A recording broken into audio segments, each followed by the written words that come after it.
I would say today I'm not feeling well. I feel got a bit sore throat. That's why today I'm wearing the mask. Oh, okay. Just now you say you are sore throat, is it? Yeah. Very sorry about that.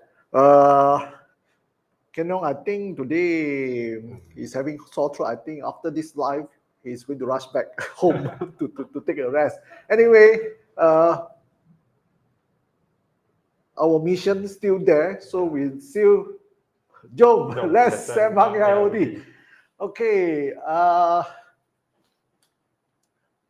Good afternoon, good morning, good evening, wherever you are. This is going to be our 28th live Sembang AIoT. Just for your information, we just came back from the event, on empowering ESG with AIoT, with this Malaysia IoT Association. As you know, ExonTech is one of the member or EXCO community member in the Malaysia IoT Association. So this kind of event usually we will take part.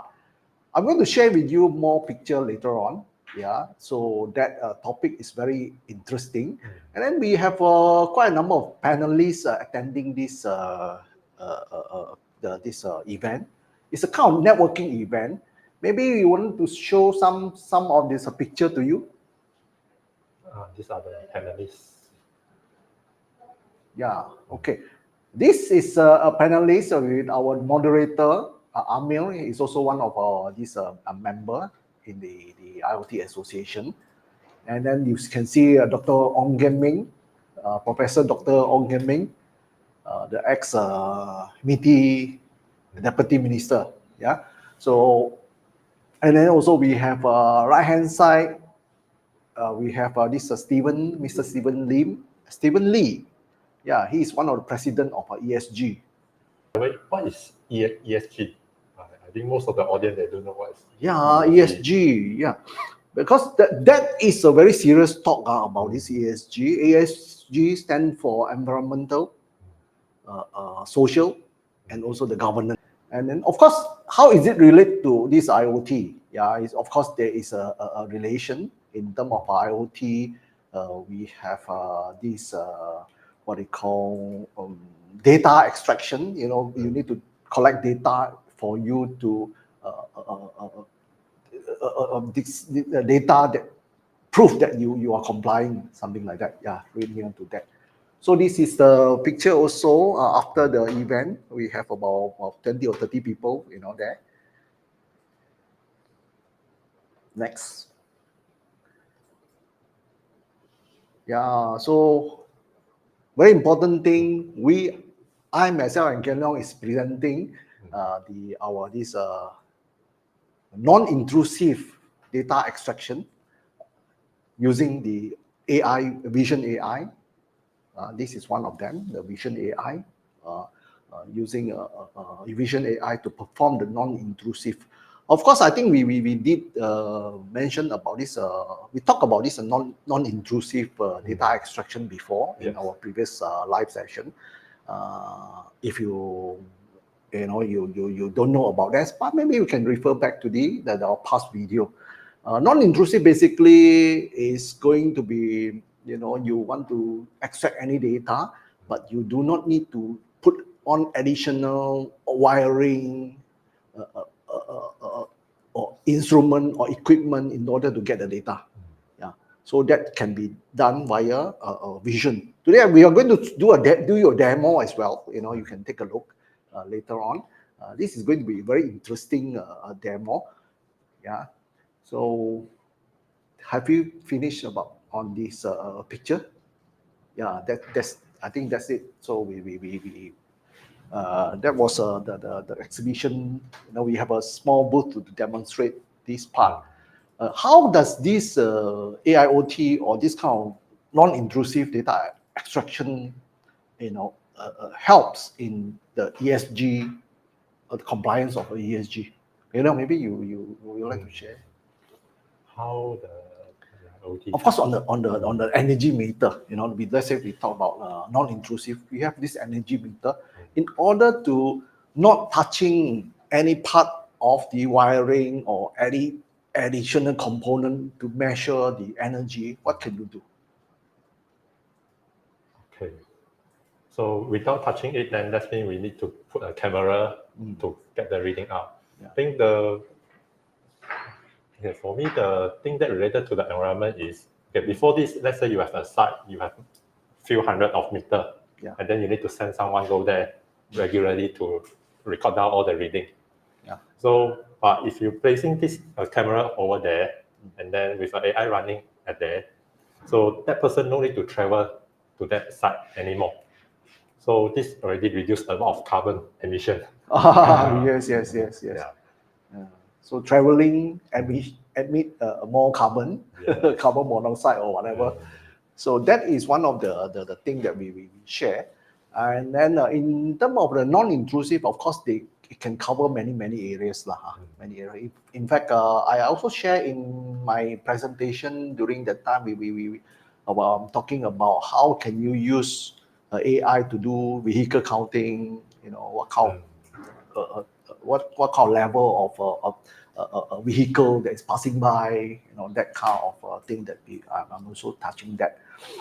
So I think, as a start, I think I wanted to share with you, I think, okay, that is a bit of a history where about 20 years ago, when people want to build the remote terminal unit, the RTU, what are the building blocks in the building of the remote terminal unit? Because the remote terminal unit, if for some of you who has been, in the process control, maybe you work in the utilities, especially the energy and water, or even oil and gas. Yeah. So you need a remote terminal unit where you are not able to go on the site to do some measurement. Data logging is hard to do. That's why they use they call a remote terminal unit. So what are the building blocks in this terminal unit? Okay, so you can. I'm going to share you something about this on this part. During that time, what are the key components? Yeah, what are the key components in this building of the remote terminal unit? So basically, anything related to this kind of RTU, controls, electronics, it cannot run away from hardware and software. One of the hardware thing that usually is one of the mandatory requirement is communication. In this case, communication like RS-232, 485, 422, even Ethernet, Wi-Fi, 2G. Previously, we are talking about 2G. 4G is not in the picture yet during that time. So mainly you send SMS. You need to record the RTU is required to send some alerts, SMS, email. Yeah, that is one of them. And also on the I/O block part, it has to cover all the digital I/O, input and output, and also the analog input and output. Yeah. So of course, you're talking about output, meaning you need to do some control as well. Yeah. So the remote terminal unit, usually, let's say in the power plant, a substation power plant, some of this remote terminal unit is built using a PLC. Yeah. But remote terminal unit in the past, it has been coming from a microprocessor. You need a microprocessor as one of the hardware part. Of course, the storage, a part of this I/O and communication, you have a storage where you need to do some data logging. Yeah. So during that time, I think, we built on some of the embedded Linux before, using some industrial computing platform to build some RTU. That was quite tough, in fact, at that time, because the supporting, not like right now, there are a lot of this open source thing, So it's quite tough. You want to do some, for example, in the software part, you need the communication. Mobiles, I think, is okay, like DNP3, IEC 104, that kind of electrical kind of a communication protocol, or that is not easy. Yeah. Is there any operating system running inside? Oh yes.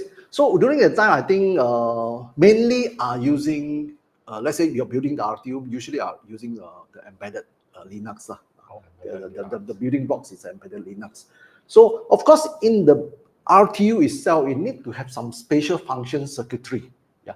So because during the time when you build this RTU, the microprocessor is very low power, low performance. But a lot of this function need to be done by the hardware itself, before reaching the microprocessor. That part actually requires some spatial function circuitry. For example, you want to do counting, interrupt-based counting to capture certain high-speed counting, and frequency. You want to do some measurement of frequency that able to give you some spatial circuitry that can input, and then you are able to measure the frequency. Of course, the microprocessor is a key thing. So we move to next page. In the today's world, let's talk about IoT based RTU. Yeah. Previously, I think IoT is not in the picture yet, 20 years ago. But you asked me whether RTU is considered one of the IoT device or not. I think yes.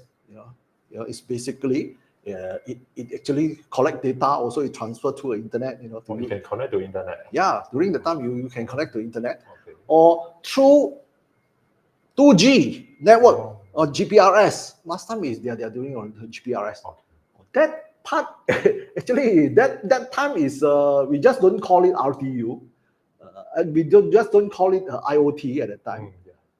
They just say remote terminal unit, but the functionality wise, the thing that it can perform is like just a RTU. So for that thing, can we move to the previous page? So in order to build a IoT base or industrial IoT base, practically, of course, you got to have all the mandatory item. For example, I/O, communication, storage, and so on. But at the same time, also you need to support some IoT protocol. That is a main thing that make it more IoT than a previous RTU. You need to support OPC UA. OPC UA, I think we demonstrated that before on RTU, this OPC UA. And then also we have this MQTT. MQTT is one of the key IoT protocol, as you know. And REST API also, Web API or REST API. That the new IoT RTU is going to be able to support all these things, plus the control logic. Yeah, previously, the earlier slide, I forgot to tell about this control logic. Control logic in the RTU, you need to be able to do some scripting, or to do some control scripting. It can be of even some ladder logic. For those of you who know this PLC, you do some ladder logic and some structure scripting, if let's say you provided. But right now, if let's say you use this kind of platform, for example, in this case, the center one is our one of the ExonTech so-called DIN-Real mount kind of embedded system. You can use that as, because it fulfills all the requirement of building the RTU. Yeah. So what can they do more? For example, there is a control logic. You can even do some scripting with this IEC 61131-3 kind of programming language, allow you to do more from there. So let's move to the next page.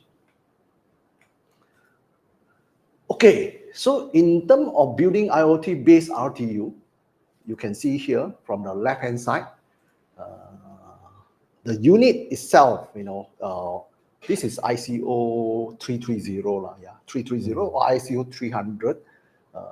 And then it comes with the, of course, previous microprocessor will be replaced by this, for this case, it's actually an Intel base, on an Intel base, Atom-based processors.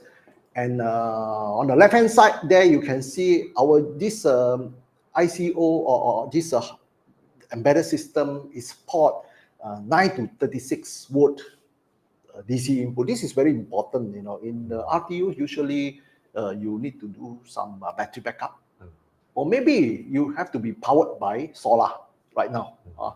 Previously, I think that is a thing. And of course, DIO, AIO, for example, DIO are all built in this unit. But in order to do analog input and output, you can do some Modbus IO modules, piggyback to it, or sitting side by side with it. Yeah, so that will fulfill all the IO requirement. And COM interface, RS-232, 422, 485, these are all there.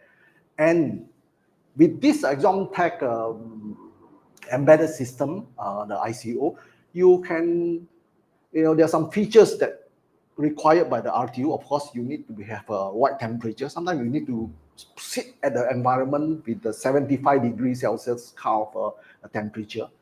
And fanless is also one of them. Fanless, because if let's say dusty environment and things like that, so fanless is very important. Low power, for green environment, low power is also very important. IP with the IP40 is basically for the dust protection, certain level of moisture and things like that. So that also very important. And very special part about this thing is we have another model that even support the explosion proof. The ATEX class 1 division 2. This is very good, usable in the petrochemical, oil and gas. So you can use the unit for that purpose. Of course, talking about communication port, if let's say you blow up a little bit, you can see some of the LAN interface. You see there are three. So right now, today's the RTU is not only providing those normal data, but it's also you can build in some AI inside. So it may be AI machine learning, with some abnormality detection algorithm, or even the vision AI. So a certain level of, so that I think will extend to some of the demonstration later on. We are going to share with you, how you can extract data non-intrusively using AI on the panel later. So have I done more? So of course, just now you asked about what kind of operating system. Of course, right now you can use a Windows 10 IoT. IoT stands as one of the embedded, more robust operating system where you can even power on and off, without interrupting or without proper shutdown. Also, the power failure is still able to protect the operating system. So it won't corrupt the operating system with the Windows 10 IoT. Of course, with Linux also, you can do that. So that actually give you another area where for those of you who like to develop your own RTU, these are the direction that you can move on to, where you can support many things. In fact, one of the very important thing is within our box also is support eAPI. You can do watchdog. A watchdog timer is very important, where if let's say in those places that nobody is attending, so you need the system to be able to reset by itself. That also one of the key features that you need to have, the watchdog timer, plus some of the built-in I/O, built-in I/O. And also I didn't touch about this built-in I/O. Some of them come with the isolation, some are isolation. So isolation is good in those environment which, let's say, some surge or some lightning, so it won't kill the main unit. That is a part of the IoT part. So as I told you, in this RTU, the new RTU IIoT or AIoT RTU, maybe not Nobody talked about this AIoT RTU before. So later on, we're going to show you how this AI is able to build into the one of the edge, to perform the same thing. Yeah. So thank you for watching this live session again. Me and Kenyong sharing with you on the Let's Sembang AIoT. So I hope you enjoy. Do SSL, subscribe, share, and like us in this YouTube channel. And also we are broadcasting this to Facebook as well. Yeah, Facebook. But we are not on TikTok. We're not on TikTok. Yeah, so maybe then the next coming, because got the request that people said, you are on Facebook, I cannot see, I only see TikTok. So we are going to put that Need to follow the trend. TikTok again. So I think Kenyong is also, I don't know whether he was still feeling well, but anyway, we've come to the demonstration part. How maybe you can explain to the audience. Okay. So over here, this demo is similar to some of our previous demo. Just for this time, we have a camera. Just a camera connect to an industrial PC here. And then over here, we have a monitor showing a picture. This one is a heat control unit panel. So it's showing some digital value. And then inside this industrial PC is running the AI algorithm to extract the information here. Okay, so after the image being captured by the camera and then go into here, process. And then inside we have the MQTT broker running. And then we have a tablet inside running a SCADA software. So this tablet also connect to the same network, connect to the MQTT broker over here. So the data is being transmitted through the MQTT and then arrive over here. So you can see the data displaying here.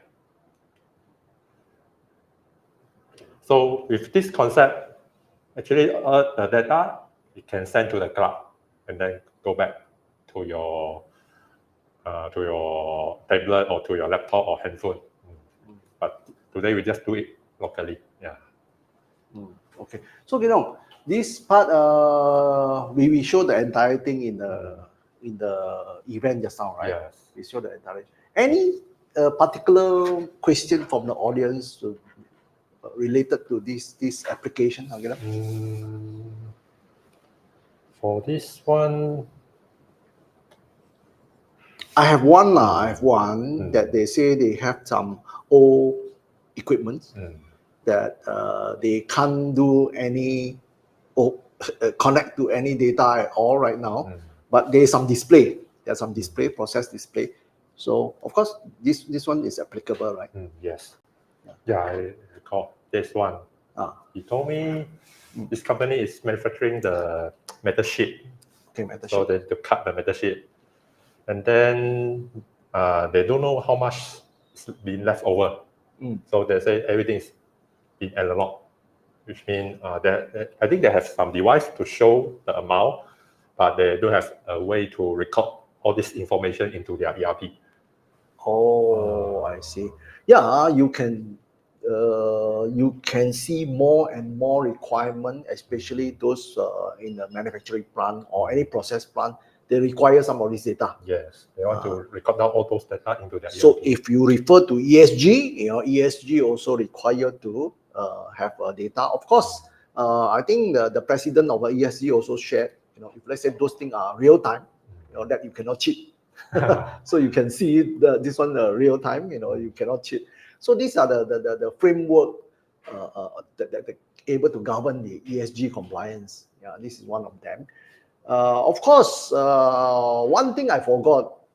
Actually, this set, this is a shortcut. Why we say this one is a shortcut? This is shortcut. Shortcut. Why? Because in order to extract those data. So, for example, this control panel. This is a picture of a control panel. So you want to get the data. How are you going to do it? Previously, you need to connect something to the control Yeah, panel. you need to connect something. That something, sometimes it's not so easy. Some signal or some instrument do not allow you to do parallel connection. Yeah. So if you parallel connection on the analog input or something like that, the signal will drop. It don't give you the right accuracy of the data. But then there are some I/O module exists that you can input, and then you fan it out to two or more outputs, so that other modules you can sit inside to measure. So that's why I say shortcut. So you cut short, put one camera, you can do. And also, I also mentioned in our presentation during the show also, in 2019 we presented the non-intrusive data extraction on the machines. So how we do, we are able to extract those video from a VGA, fit into our AI engine. Let's AI engines do the Character recognition or any I/O perform some AI kind of algorithm that translate that to digital. That is also one of the area that you can apply these to. Of course, this is one of the just a demonstration for illustration. When you have let's say you have a mall. Let's say we have 6 of them or 8 of them. How can that be achieved? So how can you, if let's say you fit to AI data, if AI is able to recognize which are the place? Yeah, as long as the camera able to cover the 6 or 8 of them. As far as you can see, depends on the camera. As far as you can see. But again, in terms of accuracy, right now, you see, when you use camera, things people will query, what happened now when this camera in front is already faded? Will that give you some different result? Yes. Oh, that also depends on the model that you use. For example, we show the analog gauge thing. Even the screen is blurred, you're still able to read. Depends on the model. So if the model is very intelligent one, even your screen blur or there's one vibration, the AI is still able to give you the correct result. Yes. So that is very important. Then we relate back, let's say this guy, let's say I make it as a remote terminal unit, RTU. It do all the data acquisition from a COM port, maybe talking to some instrument, from a COM port talking to some PLC, another set of PLC, or from a COM port linked to some instrument or data acquisition unit. So that is able to give you see the same box also, you are able to build your own RTU from here.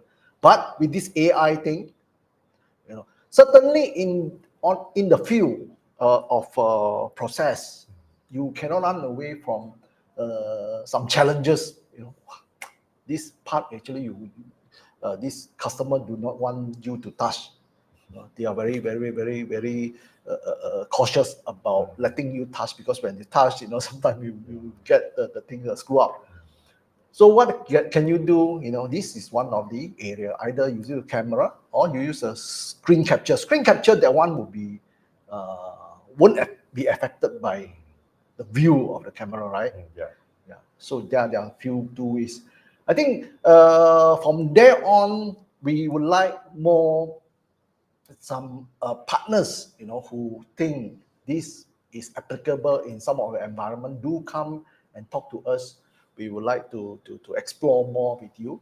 Of course, we also encourage system integrator who can come by, or software developer who is able, some of them who is able to do a web API. Our unit will be able to give you an API. The AI part we will settle for you. You can get the data directly. That are the areas that I think we are focusing, and how we can let you have this kind of solution in order to win some of your business. So that is the end of the demonstration here. Of course, we want to share you more in the next coming day, but I think Daniel is not feeling well also. I want maybe ask him to go back to have a rest. Again, thank you for watching. Do give us some comment. I think we encourage some comment from you, in order to improve us in building some of the content that you want. If let's say you have any idea, what are the thing that you need us to talk about, maybe we can pick it up and then we can do some even demonstration to you. Let's say you want to take a look. So because by doing this one, it's borderless. Let's say you are in Africa, we are able to do this one for you as well. We are in the phase of doing some standardization. We are in the phase of doing some standardization here. So upon the standardization, all these things, you can use it anytime that you want, on our unit. Is there any more thing you want to share? No more. So we conclude this live today. We wish you a good day. Hope you enjoy this sharing, and you have a good weekend. Thank you. Bye-bye. Bye-bye.